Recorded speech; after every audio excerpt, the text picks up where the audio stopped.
Hello दोस्तों, आप सभी का स्वागत है आइए सुनने क्लासेस पे। जैसा कि आप लोग को पता है कि हम लोग जो है अपने यूट्यूब चैनल पे कुछ टॉपिक पॉलिटी का डाल रहे हैं। तो हम लोग जो है आज जो है हम लोग एक टॉपिक डालेंगे जो कि यानी संवैधानिक विकास का टॉपिक रहेगा। ठीक है, ठीक है, संवैधानिक विकास।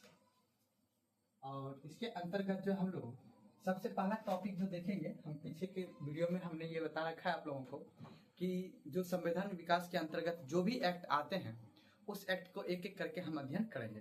तो सबसे पहला जो एक्ट है, सबसे पहला जो एक्ट है वो है 1773 का रेगुलेटिंग एक्ट। ठीक है, 1773 का रेगुलेटिंग एक्ट के बारे में है। ठीक है, 1773 का रेगुलेटिंग एक्ट। सबसे पहले अगर हम बात करें 1773 के रेगुलेटिंग एक्ट के बारे में, तो सबसे पहला अगर इस एक्ट के बारे में हम जाने तो आने के पीछे का कारण क्या था। ठीक है, आने के पीछे का कारण, ठीक है, समझिएगा आने का पीछे का कारण क्या था। तो हम लोग इसमें ये समझने का प्रयास करेंगे 1773 का जो रेगुलेटिंग एक्ट आया था उस एक्ट के पीछे का आने का क्या कारण था। ठीक है, अब देखिएगा सबसे पहला बात अगर हम करें तो याद रखिएगा 1770 ईस्वी में, इसकी पृष्ठभूमि को अगर देखिएगा तो 1770 ईस्वी में बंगाल में, ठीक है, बंगाल में एक अकाल की स्थिति आ जाता है। ठीक है, एक अकाल की स्थिति, ठीक है, अकाल की स्थिति उत्पन्न होती है। ठीक है, और दूसरा ये था कि जो ब्रिटिश ईस्ट इंडिया कंपनी के जो कर्मचारी थे, ठीक है, कर्मचारी थे, वो काफी क्या करते थे, भ्रष्टाचार करते थे, भ्रष्टाचार करते थे। ठीक है, तो याद रखिएगा कि 1773 का रेगुलेटिंग एक्ट आने के पीछे का एक कारण ये था कि 1770 में बंगाल के में एक अकाल से स्थिति आ गया था, और दूसरा था कि ब्रिटिश ईस्ट इंडिया कंपनी के जो कर्मचारी थे वो काफी क्या कर रहे थे, भ्रष्टाचार की कोशिश कर रहे थे। उसके बाद जो ये कंपनी थी, ये कंपनी जो है आर्थिक दृष्टिकोण से, याद रखिएगा आर्थिक दृष्टिकोण से क्या हो गया था, ये काफी संकट में चल रहा था। ठीक है, तो अब जो क्या था याद रखिएगा, जो ब्रिटिश ईस्ट इंडिया कंपनी के जो सदस्य थे यानी जो उसके शेयरधारक थे, उन्होंने क्या किया, ब्रिटिश संसद से, याद रखिएगा ब्रिटिश संसद से ये मांग किया कि हमें क्या चाहिए, लोन चाहिए, हमें क्या चाहिए, लोन। तो याद है, आपको पता ही है, कोई भी बैंक या कोई भी आदमी अगर आपको लोन दे रहा है तो उसके बदले में वो आपको कुछ ना कुछ मुआवजा माने कुछ ना कुछ सिक्योरिटी लेगा वो। तो ब्रिटिश ईस्ट इंडिया कंपनी को जब ब्रिटिश संसद लोन के रूप में दे रही थी बातें, तो उन्होंने एक बात बोली कि हम जो है अब जो कंपनी जो ब्रिटेन में जो भारत में व्यापार कर रही है उस कंपनी का उस कंपनी को रेगुलेट हम करेंगे। क्या करेंगे, रेगुलेट करेंगे। ठीक है, रेगुलेट करेंगे। ठीक है, तो अब रेगुलेट करने के लिए जो है ब्रिटिश संसद ने अपनी एक समिति बना के भेजा कि जांच करने के लिए क्या सच में जो यहाँ पे जो भारत ब्रिटिश भारत में भारत के क्षेत्र में जो बंगाल की कंपनी थी वो क्या सच में घाटी में चल रही है। तो याद रखिएगा इसने कि British east India company British संसद ने एक गुप्त समिति का निर्माण किया। ठीक है, अब वो समिति को कहा दिया गया कि अब जाइए और आप बंगाल में ये पता करके आइए कि यहाँ पे जो ब्रिटिश ईस्ट इंडिया कंपनी है क्या वो सच में घाटे में जा रही है। तो इस चीज को पता करने के लिए गुप्त समिति बनाया।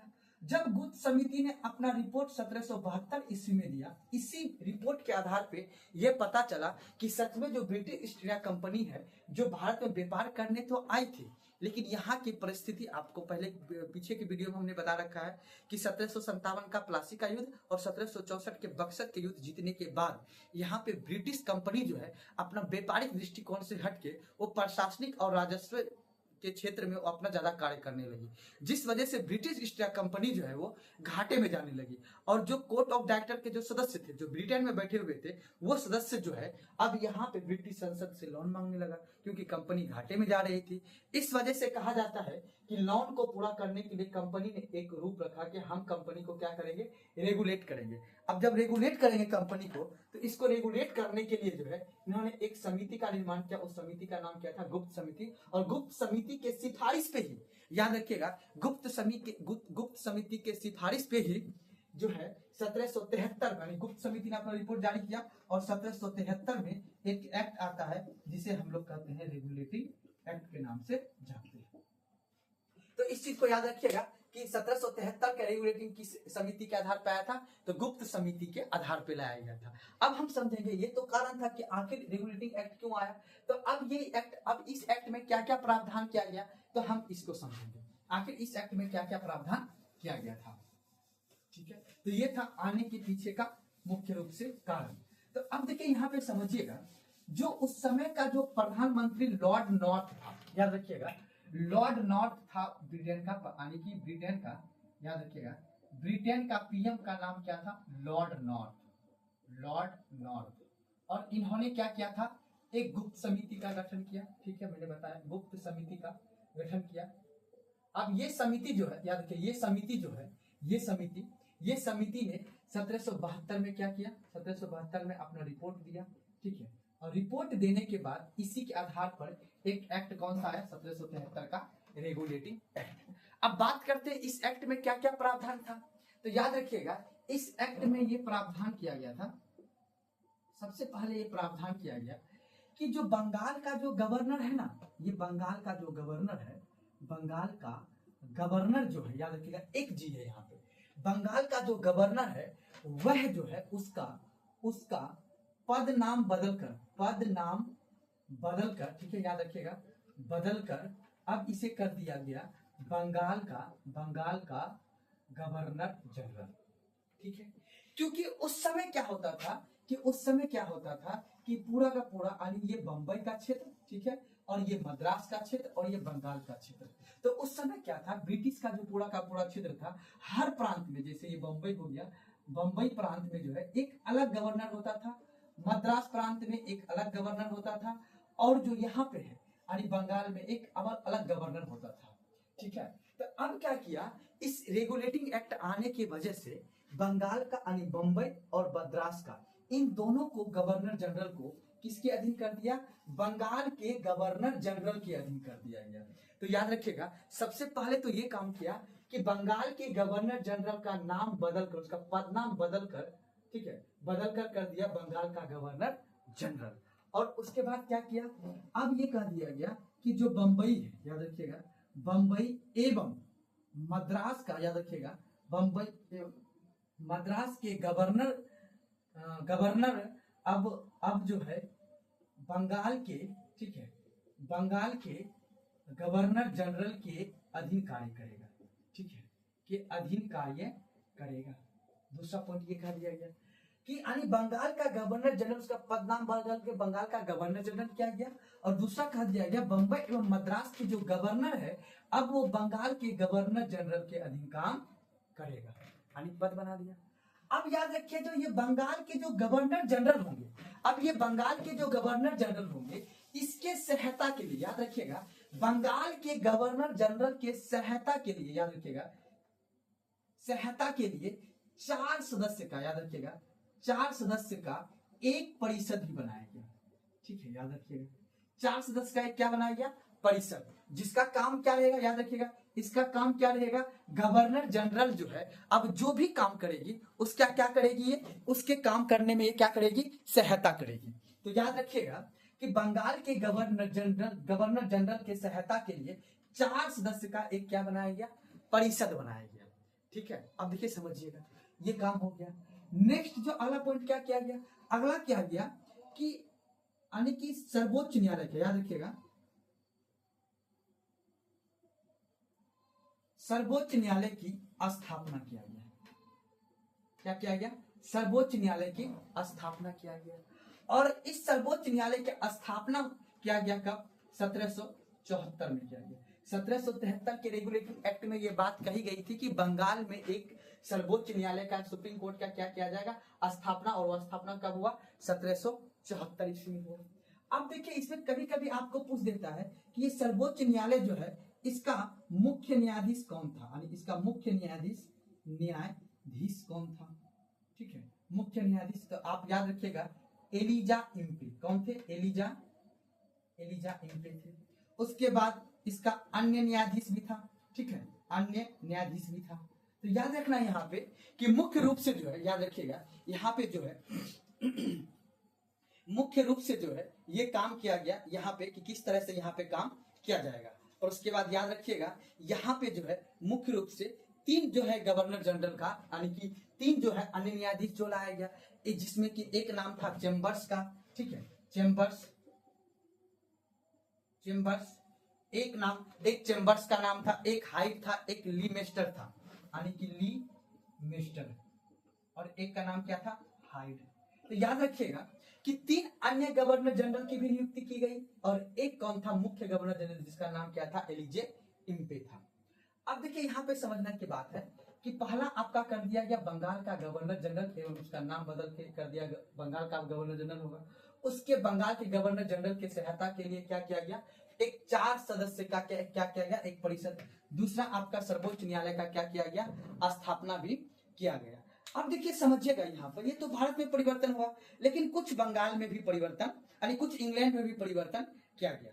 अब याद रखिएगा इंग्लैंड में क्या परिवर्तन किया गया, इंग्लैंड में याद रखिएगा, ये तो आपका हुआ था भारत में, इंग्लैंड में किया गया जो कोर्ट ऑफ डायरेक्टर था जी, यानी कोर्ट ऑफ डायरेक्टर कौन थे, जिसके कंपनी में शेयर धारक पैसा था, ठीक है, जो कंपनी का क्या था, डायरेक्ट शेयर धारक था। याद रखिएगा जो शेयर धारक था वो था कोर्ट ऑफ डायरेक्टर का सदस्य। अब ये कोर्ट ऑफ डायरेक्टर का पहले कार्यकाल होता था, याद रखिएगा कार्यकाल होता था कितना वर्ष का, 4 वर्ष का होता था, लेकिन इसको घटा के, याद रखिएगा सॉरी बाय मिस्टेक, यानी इसका कितना होता था, कार्यकाल पहले होता था 1 वर्षों का होता था, जो इसको बढ़ा के अब कार्यकाल कितना कर दिया गया, कार्यकाल कर दिया इसका 4 वर्ष का, कितना कर दिया, 4 वर्ष का। यानी कोर्ट ऑफ डायरेक्टर के जो सदस्य होंगे उसका कार्यकाल अब कितना कर दिया, 4 वर्ष का कर दिया।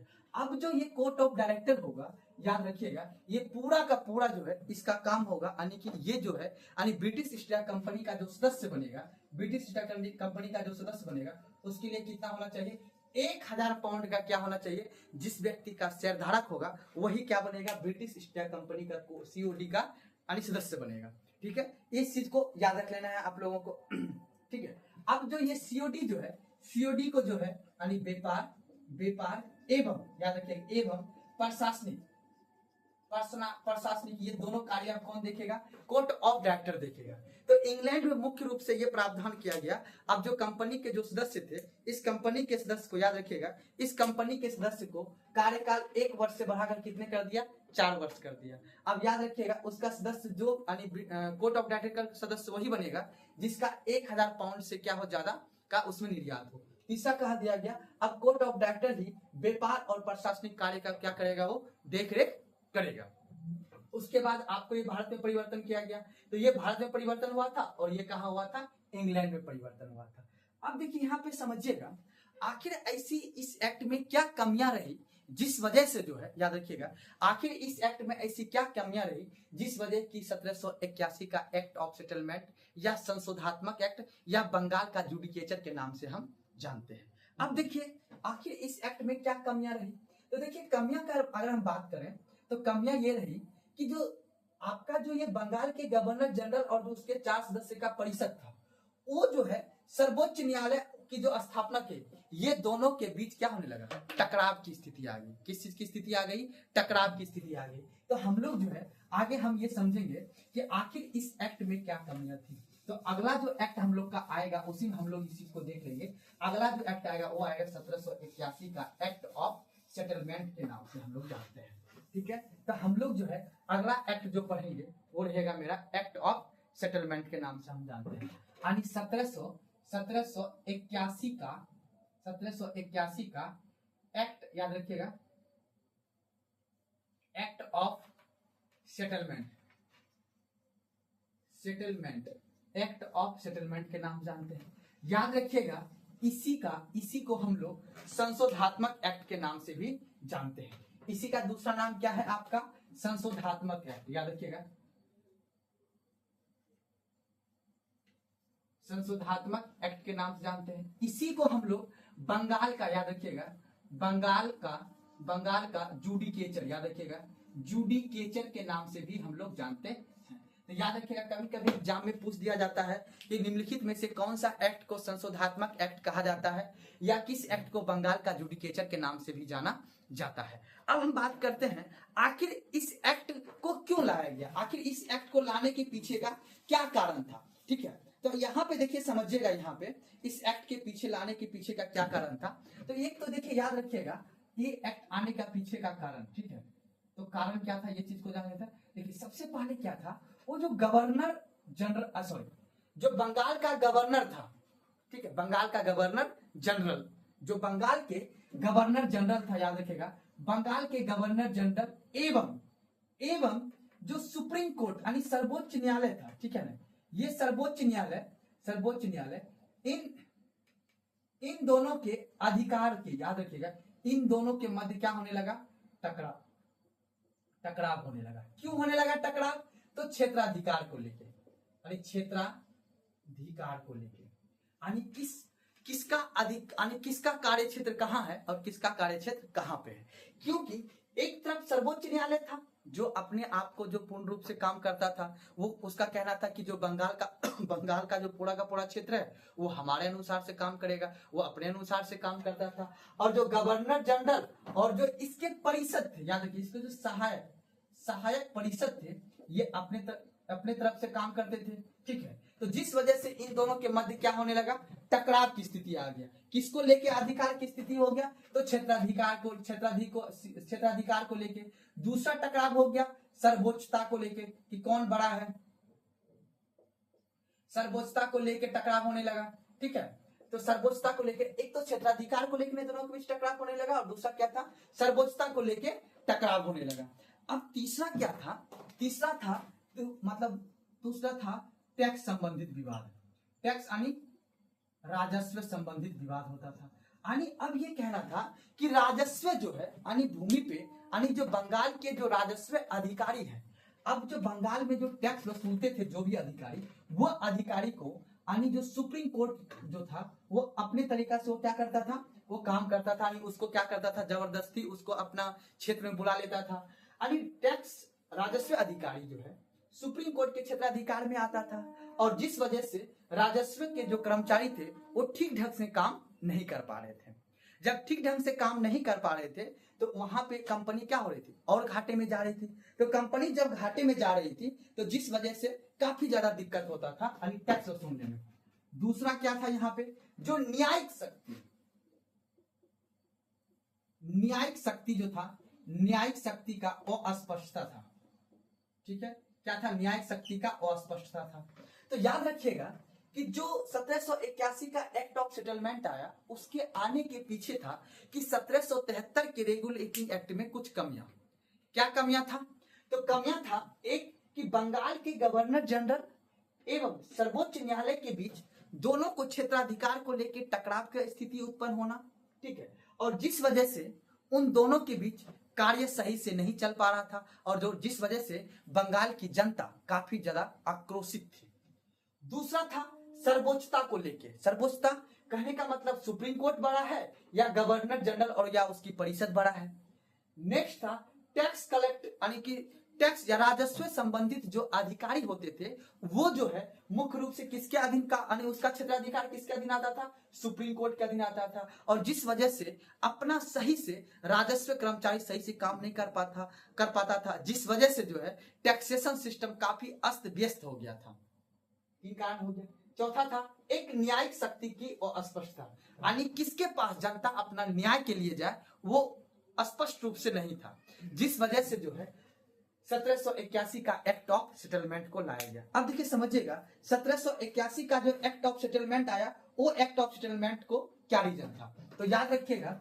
अब इसी कमियों को दूर करने के लिए एक याद रखिएगा परवर समिति, याद रखिएगा परवर समिति की स्थापना की जाएगी, और परवर समिति के सिफारिश पे ही, याद रखिएगा, परवर समिति के सिफारिश पर ही जो है एक एक्ट लाया जाएगा, जो एक्ट कौन सा कहलाएगा, एक्ट ऑफ सेटलमेंट। याद रखिएगा जो रेगुलेटिंग एक्ट आया था वो गुप्त समिति के सिफारिश पे आया था, और जो एक्ट ऑफ सेटलमेंट आएगा वो किसके सिफारिश पे आएगा, परवर समिति के सिफारिश पे लाया जाएगा। तो ये थी आपका एक्ट ऑफ सेटलमेंट लाने के पीछे का कारण। अब हम लोग जो देखेंगे अगला जो रहेगा कि आखिर 1781 के एक्ट ऑफ सेटलमेंट के अंतर्गत क्या क्या प्रावधान किया गया है, ठीक है। तो 1781 के एक्ट ऑफ सेटलमेंट में सबसे पहले प्रावधान क्या किया गया, अब देखिए क्या किया गया था प्रावधान में, याद रखिएगा प्रावधान में किया गया कि जो गवर्नर जनरल होगा, याद रखिएगा जो बंगाल के गवर्नर जनरल होंगे ये और उसके परिषद उसके परिषद, ठीक है, उसके परिषद अब जो भी कानून बनाएगा, अब जो भी कानून, याद रखिएगा, जो भी कानून बनाएगा उस कानून को, याद रखिएगा, उस कानून को सुप्रीम कोर्ट से यानी सर्वोच्च न्यायालय से पंजीकृत कराना अनिवार्य नहीं होगा, ठीक है। यानी गवर्नर जनरल और उसके परिषद जो है, अब जो भी कानून बनाएगा वो सुप्रीम कोर्ट से पंजीकृत, याद रखिएगा, पंजीकृत कराना अनिवार्य नहीं होगा, ठीक है, अनिवार्य नहीं होगा। एक लाइन का समझ लीजिए। यानी पहले 1773 के यूनिटरी एक्ट में क्या था कि गवर्नर जनरल और उसके काउंसिल कोई भी अगर कानून बनाता था तो सुप्रीम कोर्ट उसका क्या करता था, रिव्यू करता था। लेकिन अब 1781 में यह बोल दिया गया कि बंगाल के गवर्नर जनरल और उसके परिषद, 4 सदस्य परिषद अगर कोई भी कानून को बनाता है तो सुप्रीम कोर्ट से उसे पंजीकृत कराना अनिवार्य नहीं होगा। अर्थात अब ये कह दिया कि कार्यपालिका अलग काम करेगी और न्यायपालिका अलग रूप से काम करेगी, ठीक है। और दूसरा कह दिया गया कि जो सुप्रीम कोर्ट होगा, यानी जो सर्वोच्च, यानी सुप्रीम कोर्ट, याद रखिएगा, सुप्रीम कोर्ट जो होगा उसका क्षेत्राधिकार, याद रखिएगा, उसका क्षेत्राधिकार जो होगा वह सिर्फ बंगाल में होगा। वो सिर्फ कहां होगा, बंगाल के क्षेत्र में ही होगा, बंगाल के क्षेत्र में होगा। तो याद रखिएगा, यानी सुप्रीम कोर्ट का जो क्षेत्राधिकार अब सिर्फ बंगाल के क्षेत्र तक ही सीमित रहेगा, इसके अलावा अब वो कहीं भी काम नहीं कर सकती है। लेकिन बंगाल के गवर्नर जनरल और उसके परिषद जो था वो चाहे तो मद्रास और बंबई के क्षेत्र में भी अपना कानून को बना सकता है। लेकिन सुप्रीम कोर्ट का जो मुख्य रूप से क्षेत्र कहां तक चलेगा, वो आपका क्षेत्र उसके बंगाल के क्षेत्र तक ही क्या रहेगा, वो सीमित किया जाएगा, ठीक है। अब उसके बाद याद रखिएगा, अब कह दिया गया कि जो गवर्नर जनरल होगा, यानी बंगाल के जो गवर्नर जनरल एवं उसके परिषद जो होंगे, उसके परिषद सुप्रीम कोर्ट के क्षेत्राधिकार से, याद रखिएगा, क्षेत्राधिकार से बाहर रहेगा, ठीक है, बाहर रहेगा, ठीक है। ध्यान समझिएगा, बंगाल के गवर्नर जनरल एवं उसके परिषद जो होंगे वो सुप्रीम कोर्ट के क्षेत्राधिकार से क्या रहेगा, वो बाहर रहेगा, ठीक है। तो इस चीज को याद रख लेना है, यानी पूरा का पूरा क्या रहेगा, बाहर रहेगा। और उसके बाद याद रखिएगा, नेक्स्ट प्रावधान क्या किया गया, राजस्व अर्थात टैक्स जो कर्मचारी होगा, टैक्स कर्मचारी जो होगा वह भी जो, यानी वह भी टैक्स कर्मचारी भी जो है सुप्रीम कोर्ट के, यानी सुप्रीम कोर्ट के क्षेत्राधिकार से क्या रहेगा, बाहर रहेगा, क्षेत्राधिकार से क्या रहेगा, वो बाहर रहेगा, ठीक है। अब उसके बाद क्या गया कि राजस्व संबंधित मामला जो होगा, यानी कि राजस्व संबंधित केस जो होगा, केस या मामले जो होंगे, ठीक है, वो भी सुप्रीम कोर्ट के क्षेत्राधिकार से क्या रहेगा, बाहर रहेगा, ठीक है। तो इस चीज को समझ लेना है कि अर्थात अब ये कह दिया गया कि कार्यपालिका और न्यायपालिका किस रूप में काम करेगी, अलग अलग करेगी। जो कंपनी के राजस्व कर्मचारी होंगे उससे संबंधित अगर कोई केस होगा तो वो भी सुप्रीम कोर्ट के क्षेत्राधिकार से क्या रहेगा, बाहर रहेगा। और दूसरा कह दिया गया कि राजस्व टैक्स संबंधित कर्मचारी के जो क्षेत्र पूरा का पूरा जो कार्य रहेगा वो भी सुप्रीम कोर्ट के क्षेत्राधिकार से बाहर रहेगा। गवर्नर जनरल उसके परिषद का भी जो पूरा का पूरा कार्य रहेगा वो भी सुप्रीम कोर्ट के क्षेत्राधिकार से क्या रहेगा, आपका बाहर रहेगा। और साफ साफ उसके बाद ये सुप्रीम कोर्ट को लिए कहा दिया गया कि सुप्रीम कोर्ट अगर कोई निर्णय लेता है, ठीक है, या याद रखिएगा, अगर सुप्रीम कोर्ट अगर कोई निर्णय लेता है तो याद रखना है कि वो हिंदू एवं मुस्लिम लॉ को देखकर अर्थात जो हिंदू और मुस्लिम के जो रीति रिवाज है उस रीति रिवाज को ध्यान में रखते हुए सुप्रीम कोर्ट कोई सजा सुनाएगी या कोई भी निर्णय लेगा। सुप्रीम कोर्ट को यह साफ साफ निर्देश दिया गया कि भारतीय रीति रिवाज और मुस्लिम के रीति रिवाज के अनुसार ही यहाँ पे कोई भी सजा या कोई भी आपको निर्णय देना पड़ेगा, ठीक है। अब याद रखिएगा, और उसके बाद गवर्नर जनरल यानी बंगाल के गवर्नर जनरल को याद रखिएगा, बंगाल के गवर्नर जनरल को बंबई, याद रखिएगा, बंबई एवं मद्रास के क्षेत्र में भी कानून बनाने का, याद रखिएगा, कानून बनाने का अधिकार दिया गया, ठीक है। अब देखिए समझिएगा यहाँ पे कि जो बंबई बंगाल का जो गवर्नर जनरल होगा, बंबई एवं मद्रास के क्षेत्र में भी उसे कानून बनाने का क्या दे दिया गया, अधिकार। ये पहले से भी था, कुछ चीज जो है पहले चलता था जो कि उसे में इसमें भी वो चीज को दिया गया। तो याद रखिएगा, मुख्य रूप से इस एक्ट में, संशोधात्मक एक्ट में ये किया गया कि सुप्रीम कोर्ट का जो क्षेत्राधिकार को सीमित किया गया और बंगाल के गवर्नर जनरल के क्षेत्राधिकार को क्या किया गया, बढ़ाया गया। अर्थात जो है मुख्य रूप से सर्वोच्च न्यायालय यानी सुप्रीम कोर्ट जो है उसके अधिकार को सीमित किया गया और बंगाल के गवर्नर जनरल के क्षेत्राधिकार को क्या किया गया, बढ़ा दिया गया। तो यही मुख्य रूप से काम हुआ था। तो हम लोग अर्थात यहाँ पे नोट में लिख सकते हैं कि इस एक्ट के अंतर्गत जो है, इस एक्ट के अंतर्गत जो है बंगाल के गवर्नर जनरल प्लस परिषद को, यानी परिषद के क्षेत्राधिकार को, याद रखिएगा, क्षेत्राधिकार को बढ़ा दिया गया। ठीक है, जबकि सुप्रीम कोर्ट के क्षेत्राधिकार को, याद रखिएगा, क्षेत्राधिकार को क्या कर दिया गया, सीमित कर दिया गया। क्या कर दिया गया, सीमित कर दिया गया। तो अब देखिए यहाँ पे समझिएगा कि 1781 के एक्ट ऑफ सेटलमेंट में क्या प्रावधान किया गया कि जो गवर्नर जनरल के परिषद और जो सर्वोच्च न्यायालय थे उसके अंतर्गत जो क्षेत्राधिकार को लेके जो अस्पष्टता थी, इस एक्ट में मुख्य रूप से यह कहा दिया गया कि जो सर्वोच्च न्यायालय का क्षेत्राधिकार सीमित रहेगा और बंगाल के गवर्नर जनरल एवं उसके परिषद के क्षेत्राधिकार को क्या कर दिया गया, बंगाल और मद्रास और बंबई के क्षेत्र में भी उसको क्या कर दिया गया, बढ़ा दिया गया। तो अर्थात हमने इस लाइन में लास्ट में लिख दिया है कि बंगाल के गवर्नर जनरल एवं उसके परिषद के क्षेत्राधिकार को बढ़ा दिया गया, जबकि सुप्रीम कोर्ट के क्षेत्राधिकार को सीमित कर दिया गया है। ठीक है, तो इस एक्ट में इतना ही बात कहा गया था। चलिए अब हम लोग जो है, अब अगला जो आएगा, अगला कौन सा एक्ट आएगा, वो एक्ट का नाम रहेगा पिट्स इंडिया एक्ट। अगला कौन सा एक्ट आएगा, तो पिट्स इंडिया एक्ट के बारे में हम लोग जानेंगे। ठीक है, तो आप देखिएगा, समझिएगा कि अगला कौन सा आएगा, पिट्स इंडिया एक्ट।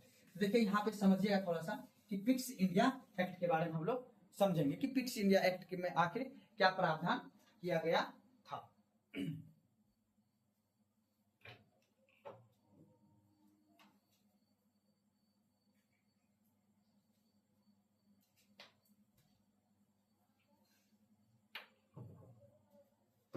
अब देखिए यहाँ पे समझिएगा कि जो पिट्स इंडिया एक्ट आया था, वो पिट्स इंडिया एक्ट आने के पीछे का क्या कारण था, कि पिट्स इंडिया एक्ट को क्यों लाया गया था। तो हम लोग जो है इसमें हम लोग ये समझेंगे कि आखिर पिट्स इंडिया एक्ट आने के पीछे का क्या कारण यहाँ पे बना था। देखिए समझते हैं यहाँ पे ध्यान से। चलिए देखिए, अब हम लोग पढ़ेंगे 1784 का Pitt's India act. Pitt's India act क्या था, ये पिट्स इंडिया एक्ट? तो ध्यान से देखिए, समझिएगा। ब्रिटेन में क्या होता है, 1784 में एक नया प्रधानमंत्री, युवा प्रधानमंत्री बन के आता है, जिसका नाम क्या था, पिट्स। और पिट्स ने, उनका कहना था कि भाई अब देखो ऐसा है कि कंपनी पे हम पूरा का पूरा क्या करेंगे, कंट्रोल। अब रेगुलेट नहीं करेंगे, अब कंपनी पे क्या करेंगे, कंट्रोल। क्योंकि इस समय क्या हुआ था कि जो गवर्नर जनरल था, याद रखिएगा, इस समय ये एक्ट आने के पीछे का जो कारण था, अब क्या होने लगा कि जो गवर्नर जनरल यानी बंगाल के जो गवर्नर जनरल एवं उसके जो परिषद थे, अब इन दोनों के यानी 4 सदस्य जो परिषद था, इन दोनों के मध्य क्या होने लगा, टकराव होने लगा। इन दोनों के मध्य टकराव होने लगा। अब इस टकराव यानी गवर्नर जनरल चाहता था कि हम बड़े हैं, तो उसके जो 4 सदस्य सहायक परिषद थे वो चाहते थे हम बड़े हैं, क्योंकि गवर्नर जनरल के काउंसिल में 4 सदस्य हुआ करता था और गवर्नर जनरल अकेले रहता था। तो इस वजह से जो है दोनों के बीच जो है यानी पावर को लेके टकराव होने लगा कि अब कौन बड़ा है। तो इस टकराव को दूर करने के लिए पिट्स इंडिया एक्ट लाने का बात हुई। दूसरा था कि जो है मैसूर के साथ युद्ध हुआ था एवं मराठा के साथ संघर्ष चल रहा था। ठीक है, इन संघर्ष को देखते हुए अब ये कंपनी को अब सोच लिया पिट्स ने कि अब हम कंपनी पे क्या करेंगे, पूरा का पूरा क्या करेंगे, कंट्रोल करेंगे। क्योंकि मैसूर और मराठा का क्षेत्र जीत लिया, जीतने का संघर्ष चल रहा था, जिसमें आपने सोचा कि नहीं अब कंपनी जो है, जो जिस वजह से गया है कंपनी वो काम करेगी, ना कि पूरा का पूरा युद्ध करेंगे। युद्ध या व्यापार प्रशासनिक संबंधित कार्य जो है अब यानी ब्रिटिश संसद देखेगा। जिस वजह से जो है अब याद रखिएगा ये पिट्स ने क्या किया, कि दो जगह परिवर्तन किया, यानी इसमें कई सारे प्रावधान लाए। अब प्रावधान क्या लाया, तो एक प्रावधान, एक सुधार लाया उसने कहा के लिए, इंग्लैंड के लिए, इंग्लैंड के लिए लाया, और दूसरा सुधार उसने कहा किया, तो भारत में किया। ठीक है, अब देखिए यहां पे समझना है आखिर पिट्स ने जो है इंग्लैंड में क्या सुधार किया, तो देखिए समझिएगा। अब पिट्स ने बोला कि देखो यहाँ पे पहले से कोर्ट ऑफ डायरेक्टर है। अब जो यहाँ पे देखिए समझिएगा, यहाँ पे ये बोला कि जो कोर्ट ऑफ डायरेक्टर जो होंगे, यानी जो कोर्ट ऑफ डायरेक्टर के सदस्य जो होंगे वही होंगे जिसका कंपनी में क्या होगा, शेयर होगा। ये पहले से भी बात था, यानी कोर्ट ऑफ डायरेक्टर का अब पूरा क्या होगा, उसका जो शेयर होगा वही उसका सदस्य होगा। दूसरा बात बोला कि जो कोर्ट ऑफ डायरेक्टर या बोर्ड ऑफ डायरेक्टर, भी कहीं कहीं आपको किताबों में दिखेगा, कोर्ट ऑफ डायरेक्टर बोलिए या बोर्ड ऑफ डायरेक्टर बोलिए, बात एक ही है। इसको हिंदी में हम लोग बोलते हैं निर्देशन मंडल, निर्देशन मंडल। तो याद रखिएगा, ये कोर्ट ऑफ जो डायरेक्टर या बोर्ड ऑफ डायरेक्टर होगा, इसका कार्य अब यह जो है, यह सिर्फ व्यापारिक मामला देखेगा। क्या देखेगा, व्यापारिक संबंधित कार्य करेगा, व्यापारिक संबंधित कार्य करेगा, याद रख लेना है। यानी कोर्ट ऑफ डायरेक्टर जो है अब सिर्फ कौन सा काम करेगा, ये व्यापारिक संबंधित काम करेगा। अब बोला कि अब जो है इसके लिए एक, यानी कोर्ट ऑफ डायरेक्टर को कंट्रोल करने के लिए अब एक बनाया जाएगा बोर्ड ऑफ कंट्रोल। अब याद रखिएगा, इसी एक्ट में आपको यह झलक दिख जाएगा कि पिट्स अब रेगुलेट करना नहीं चाह रहा है कंपनी को, अब क्या करना चाह रहा है, कंट्रोल अर्थात नियंत्रण करना चाह रहा है उस कंपनी पे। तो याद रखना है कि बोर्ड ऑफ जो कंट्रोल है, अब ये कंट्रोल पूरा का पूरा अब क्या कर, जिसको हम लोग क्या बोलेंगे, BOC, ये कहां संस्था था, इंग्लैंड में था। अब बोर्ड ऑफ कंट्रोल बनाया जाएगा और इसमें कितना सदस्य होगा, 6 सदस्य होगा। अब जो बोर्ड ऑफ कंट्रोल के जो 6 सदस्य होंगे उसमें से एक जो होगा वो वित्त मंत्री होगा, ठीक है, और दूसरा जो सदस्य होगा वो क्या होगा, राज्य मंत्री होगा। बाकी जो 4 सदस्य बचा वो क्या रहेगा, ब्रिटिश संसद के सदस्य होंगे, या ब्रिटिश क्राउन के क्या रहेंगे, वो सदस्य होंगे। तो अब याद रखिएगा, एग्जाम में आपको पूछा जाता है कि बोर्ड ऑफ कंट्रोल की जो बनाने की संस्था किस एक्ट के तहत हुआ था, तो पिट्स इंडिया एक्ट के तहत हुआ था। और वो पिट्स इंडिया एक्ट के तहत क्या बनाया गया था, बोर्ड ऑफ कंट्रोल। अर्थात अब कंपनी पे, यानी COD पे अर्थात BOD पे पूरा का पूरा कंट्रोल किसका रहेगा, BOC का रहेगा। अब ये BOC कहां रहेगा, इंग्लैंड में रहेगा। अब यही BOC जो है, इसका मुख्य रूप से क्या कार्य रहेगा, प्रशासनिक,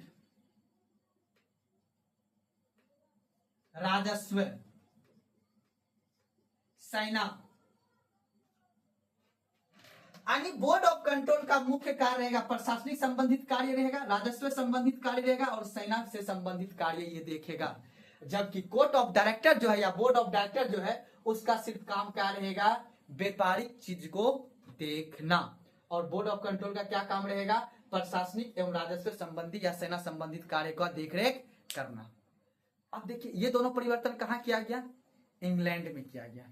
अब ये कह दिया गया साफ साफ कि देखो इस पिट्स ने बोल दिया गया कि अब जो है यानी कोर्ट ऑफ डायरेक्टर भी काम करेगा और बोर्ड ऑफ डायरेक्टर भी काम करेगा। अब देखिए ये समझ गया। अब यहां पे क्या था, मुख्य रूप से एक बात और कर दिया गया कि जो बोर्ड ऑफ डायरेक्टर होगा, सॉरी बोर्ड ऑफ कंट्रोल होगा, यही जो है, अब यही जो है बोर्ड ऑफ कंट्रोल ही जो है गवर्नर जनरल एवं उसके परिषद का क्या करेगा, नियुक्ति करेगा। याद रखिएगा, यानी पहले गवर्नर जनरल और उसके सदस्य की नियुक्ति कौन करता था, तो COD करता था। बट लेकिन अब कौन करेगा, गवर्नर जनरल एवं उसके परिषद की नियुक्ति कौन करेगा, बोर्ड ऑफ कंट्रोल करेगा। तो अब यहां पे देखिएगा पिट्स ने अब क्या किया, कंपनी पे पूरा का पूरा कंट्रोल किसके द्वारा किया गया, ब्रिटिश संसद के द्वारा, क्योंकि अब सारा काम कौन कर रहा है, बोर्ड ऑफ कंट्रोल। क्योंकि सीओडी को अब सीधा कर दिया कि अब सिर्फ आप क्या देखिए, व्यापारिक मामले को देखिए, बाकी जो मामला होगा चाहे वो प्रशासन किसके साथ युद्ध करना है, किसके साथ युद्ध नहीं करना है, कितना राजस्व भारत में होगा, उस राजस्व को क्या करना है नहीं करना है, उन सभी का जिम्मेदारी किसका रहेगा, बोर्ड ऑफ कंट्रोल का रहेगा। अब ये बोर्ड ऑफ कंट्रोल बना दिया, ये याद रखिएगा मुख्य रूप से ये संबंधित कार्य किया गया। अब देखिएगा अब क्या गया, हमारे भारत में परिवर्तन किया गया। अब भारत में क्या परिवर्तन किया गया ये याद रखिएगा, फिर इंडिया एक्ट के तहत जो है कुछ इंग्लैंड में परिवर्तन हुआ और कुछ कहां हुआ, भारत में आपके परिवर्तन देखने को मिला। ठीक है, अब देखिए भारत में जो परिवर्तन देखने को मिला, अब भारत में सबसे पहले यह कह दिया गया कि जो गवर्नर जनरल होगा, यानी बंगाल के जो गवर्नर जनरल एवं उसके परिषद जो होंगे, याद रखिएगा बंगाल के गवर्नर जनरल एवं उसके परिषद जो होंगे, याद रखिएगा उसके परिषद की जो सदस्य की संख्या जो है, सदस्य की संख्या 4 से घटाकर कितना कर दिया, 3 कर दिया गया। अब बात आता है क्यों किया गया, तो याद रखिएगा अब एक होगा बंगाल के गवर्नर जनरल एक सदस्य प्लस 3, साफ साफ बोल दिया गया। क्योंकि जब भी कोई बहुमत के आधार पर निर्णय लेना होता था तो पहले ये 4 हुआ करता था और एक गवर्नर जनरल, टोटल 5 हुआ करता था, तो इधर ये कम से कम 3 भी होता था, तो अब जो है परिषद का ही बात को मानना पड़ता था। लेकिन पद में बराबर था, बड़ा था कौन, बंगाल के गवर्नर जनरल, लेकिन उसके पास कोई शक्ति ही नहीं था। तो जिस वजह से ये कह दिया गया कि नहीं, अब जो सदस्य 4 से घटाकर कितना हो जाएगा परिषद के पास 3, और एक सदस्य कौन हो जाएंगे, बंगाल के गवर्नर जनरल। दूसरी बात क्या किया गया, बंगाल के गवर्नर जनरल जो है यह निर्णायक मत भी दे सकता है, याद रखिएगा निर्णायक मत भी देने का अधिकार है, देने का अधिकार है। दूसरा बात ये कह दी, यानी अब जो है अगर बंगाल के गवर्नर जनरल और उसके परिषद के मध्य अगर बराबर का मत हुआ, तब बंगाल के गवर्नर जनरल को एक निर्णायक मत उसे अलग से देने का क्या है, अधिकार है। तो याद रखिएगा बंगाल के जो गवर्नर जनरल होंगे उसे अलग से क्या दिया गया, निर्णायक मत देने का भी क्या दिया गया, अधिकार दिया गया है। ठीक है, तो याद रखिएगा बंगाल के गवर्नर जनरल को अलग से निर्णायक मत देने का अधिकार दिया गया। अब उसके बाद देखिए क्या हुआ, अब उसके बाद एक काम और दिया गया, जो ये बंगाल के गवर्नर जनरल होंगे, बंगाल के गवर्नर जनरल एवं उसके परिषद जो होंगे, याद रखिएगा उसके जो परिषद होंगे, ये परिषद ही जो है भारत में राजस्व, ठीक है, राजस्व, टैक्स एवं सेना प्रशासन इन संबंधी का जो रिपोर्ट होगा वो रिपोर्ट किसको देगा, ये बोर्ड ऑफ कंट्रोल को देगा। यानी भारत के अंतर्गत जो है, याद रखिएगा भारत के अंतर्गत सैन्य, युद्ध, संधि या देशी रियासत के साथ किस तरह का, यानी वो पूरा का पूरा देख रेख करने की शक्ति किसको दिया गया, बंगाल के गवर्नर जनरल एवं उसके परिषद को दिया गया। ठीक है, अब इस चीज को याद रख लेना है, बंगाल के गवर्नर जनरल एवं उसके परिषद को दिया गया है।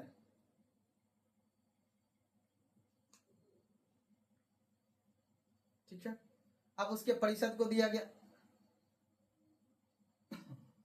ठीक है, चलिए अब देखिए उसके परिषद को ये चीज दिया गया है, अब उसका परिषद उस रूप में काम करेगा। अब मुख्य रूप से देखिए समझिएगा इस एक्ट में क्या क्या, अब ये एक्ट में इतना ही प्रावधान था। पहले इंग्लैंड में प्रावधान किया गया कि सीओडी के समकक्ष क्या बनाया गया, बीओसी बनाया गया, बोर्ड ऑफ कंट्रोल।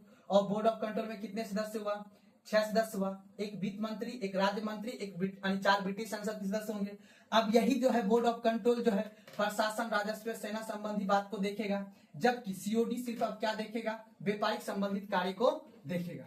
अब इधर जो है बंगाल के गवर्नर जनरल और उसके परिषद की संख्या घटाकर 4 से कितना कर दिया गया, 3 कर दिया गया। दूसरा अब क्या दिया गया, बंगाल के गवर्नर जनरल जो है अपना निर्णायक मत का भी प्रयोग कर सकता है। उसके बाद कहा गया बंगाल के गवर्नर जनरल एवं उसके परिषद जो है राजस्व, टैक्स संबंधी, सेना संबंधी, युद्ध संबंधी जितने भी बातें होंगे उनका रिपोर्ट किसको सबमिट करना होगा? बोर्ड ऑफ कंट्रोल को। कोई दिक्कत यहां तक समझने में नहीं ना? अब दूसरा बात ये कह दिया गया यहाँ पे कि जो बंबई, याद रखिएगा, बंबई एवं मद्रास का जो क्षेत्र होगा, बंबई एवं जो मद्रास का क्षेत्र होगा, ये दोनों क्षेत्र जो है अब किसके अधीन काम, ये दोनों क्षेत्र पर किसका कानून चलेगा? कानून चलेगा वो बंगाल सरकार का। किसका चलेगा? बंगाल सरकार का। ठीक है। और एक बात और कर दिया गया कि जो भारत में जीती गई क्षेत्र होगा, जो भारत में जो जीती गई क्षेत्र होगा, याद रखिएगा, जीती गई क्षेत्र होगा, वह जो है ब्रिटिश संसद का क्षेत्र होगा। ब्रिटिश संसद का क्षेत्र होगा। तो अर्थात अब हमने यहां पे ये समझा, इस एक्ट के द्वारा ये प्रावधान किया गया कि अब जो है यहां पे कि पिट्स ने अब पूरा का पूरा कंपनी पे क्या करने लगा? कंट्रोल, अर्थात नियंत्रण। अब यहां से याद रखिएगा सीओडी या बीओडी, दूसरा हो जाएगा बोर्ड ऑफ कंट्रोल। अब बोर्ड ऑफ कंट्रोल अब कंपनी पे क्या करेगा? पूरा का पूरा नियंत्रण करेगा। अब देखिए यहां पे क्या है, इस एक्ट में आपने ये देखा कि जो गवर्नर जनरल की शक्ति को कम कर दिया, यानी गवर्नर जनरल शक्ति को थोड़ा बढ़ाने का प्रयास कर रहा है, क्योंकि उसे निर्णायक मत देने का अधिकार भी दे दिया है, लेकिन अभी भी शक्तिशाली कौन है? उसके परिषद, यानी गवर्नर जनरल के परिषद जो है उसका ज्यादा क्या है? शक्तिशाली है। तो अब हम अगला एक्ट को देखते हैं, 1786 का अधिनियम।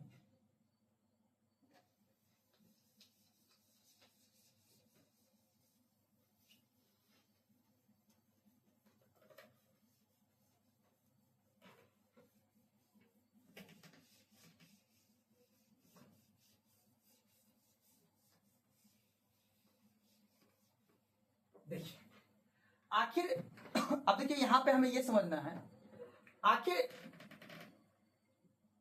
आखिर ऐसा क्या परिस्थिति हुआ जो 1786 मात्र 2 साल के बाद पिट्स को फिर से दोबारा एक एक्ट लाना पड़ा, जिसे 1786 का अधिनियम कहा जाता है।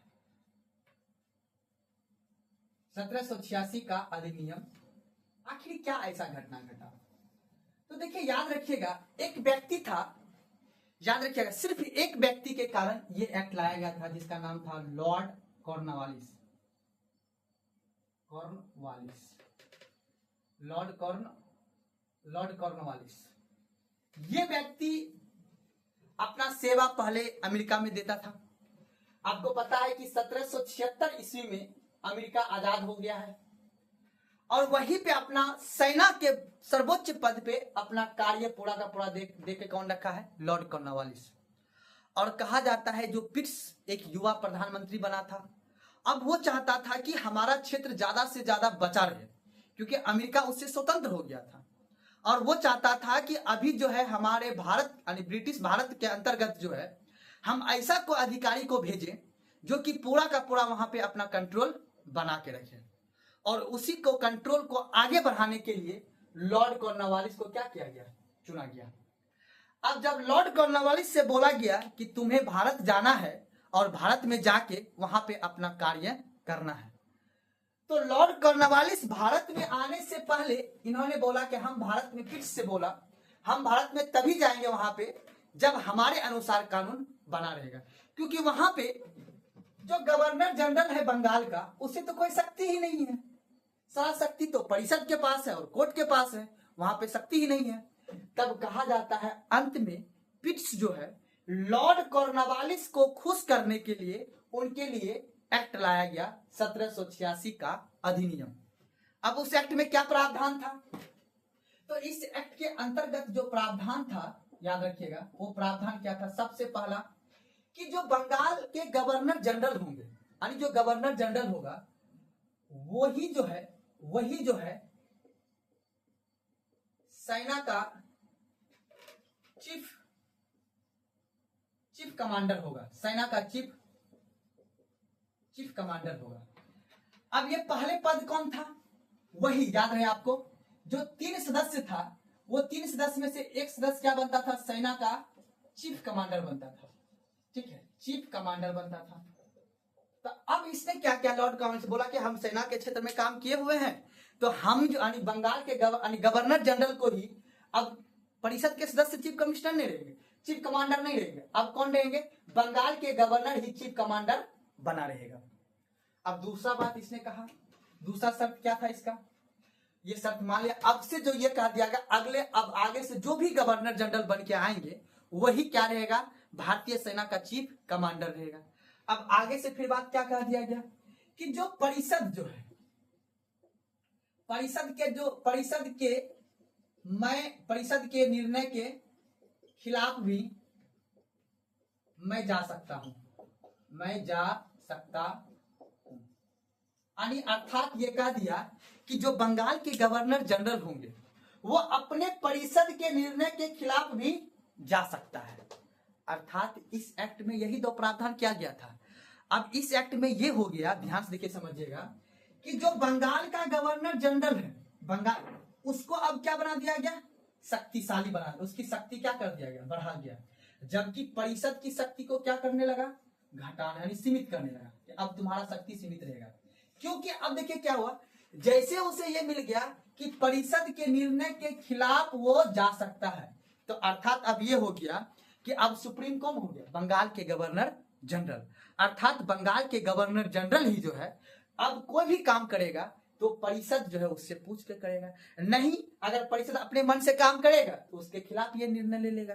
ठीक है, तो याद रख लेना है कि बंगाल के गवर्नर जनरल को इस एक्ट के तहत उसके परिषद के निर्णय के खिलाफ जाने का क्या मिल गया, उसके पावर मिल गया।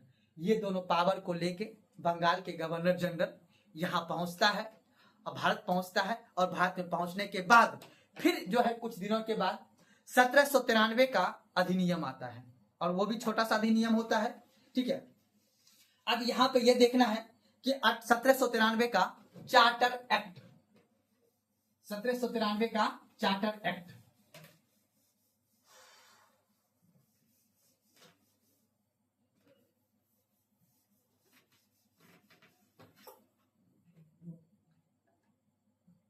अब यहां पे देखना है हम लोग को 1793 का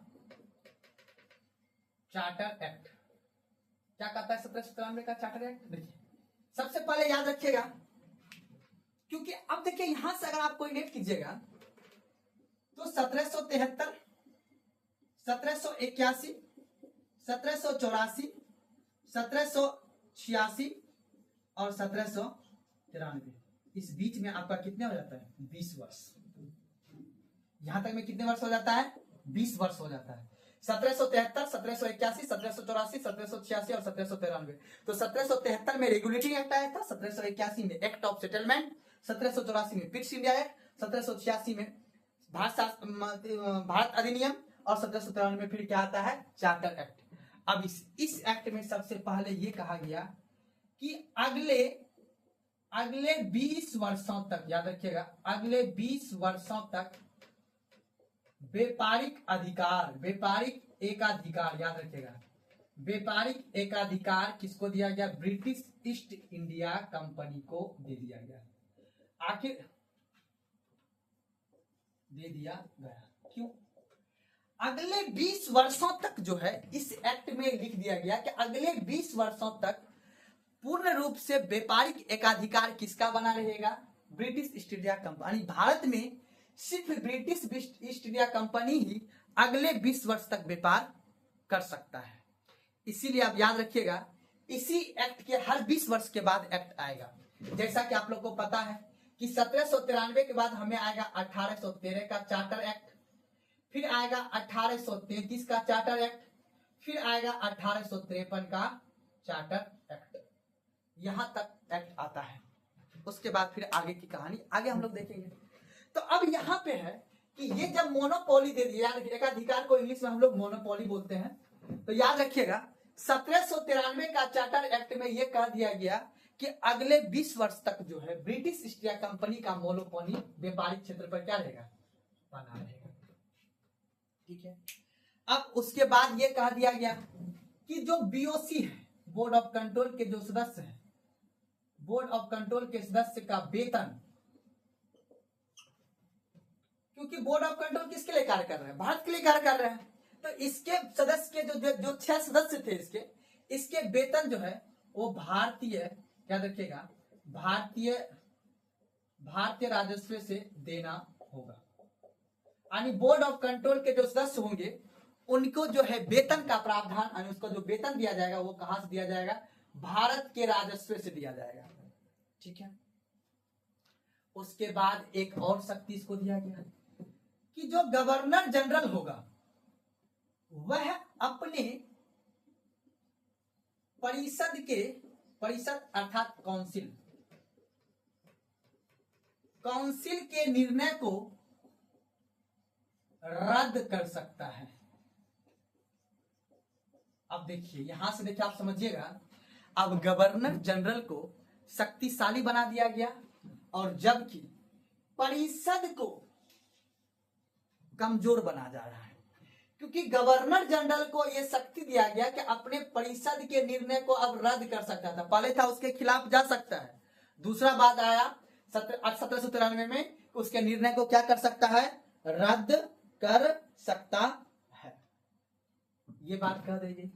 और दूसरा कह दिया गया कि जो कानून जो होगा, कानून या नियम की अंतिम व्याख्या जो है सर्वोच्च न्यायालय करेगा। कौन करेगा, सर्वोच्च न्यायालय करेगा। ये मोटा मोटी 3-4 बात आया था 1793 के चार्टर एक्ट में। पहला था अगले 20 वर्षों के लिए व्यापारिक मोनोपोली बना दिया गया। बोर्ड ऑफ कंट्रोल के सदस्य को वेतन अब भारतीय राजस्व से दिया जाएगा। तो गवर्नर जनरल अपने परिषद के अधिकार को, परिषद के कार्य को उसको रद्द कर सकता है। और दूसरा था कानून या नियम का अंतिम कानून या नियम का अंतिम व्याख्या जो है वो किसको दिया गया, सर्वोच्च न्यायालय को यह अधिकार दिया गया। यहां तक हमने 1793 का एक्ट पढ़ा। आगे जो है हम लोग 1813, 1833, 1853 का एक्ट को हम लोग देखेंगे। अब यहां पे देखिएगा, क्योंकि अब इस एक्ट में ये मोनोपोली दिया गया, यही मोनोपोली को अब समाप्त कर दिया जाता है, यानी व्यापारिक एकाधिकार को समाप्त किया जाएगा 1813 में। सिर्फ जो है 4+ चीन के साथ व्यापार का मोनोपोली रहेगा, और वो भी मोनोपोली पूर्ण रूप से 1833 के एक्ट में पूर्ण रूप से मोनोपोली क्या हो जाएगा, समाप्त। यानी व्यापारिक एकाधिकार जो है, व्यापारिक एकाधिकार को क्या कर दिया जाएगा, समाप्त किया जाएगा। पूर्ण रूप से व्यापारिक एकाधिकार 1833 में, और आंशिक रूप से व्यापारिक एकाधिकार कहां समाप्त किया गया, 1813 में। याद रखिएगा, 1813 के चार्टर एक्ट में ईसाई मिशनरियों का आगमन होता है।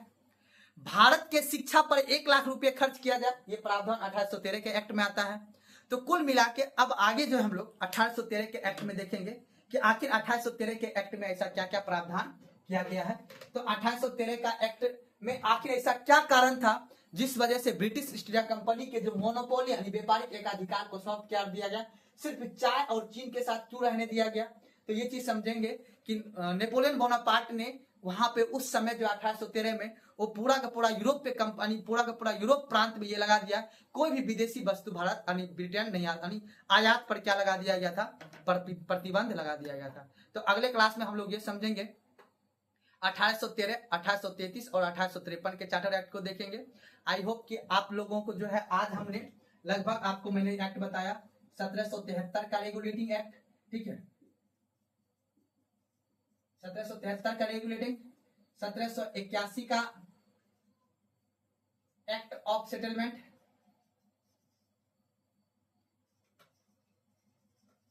1784 का पिट्स इंडिया एक्ट, ठीक है, और उसके बाद 1786 का अधिनियम, ठीक है, और 1793 का चार्टर एक्ट। इतना एक्ट को मैंने समझाया, फिर आगे की क्लास में आगे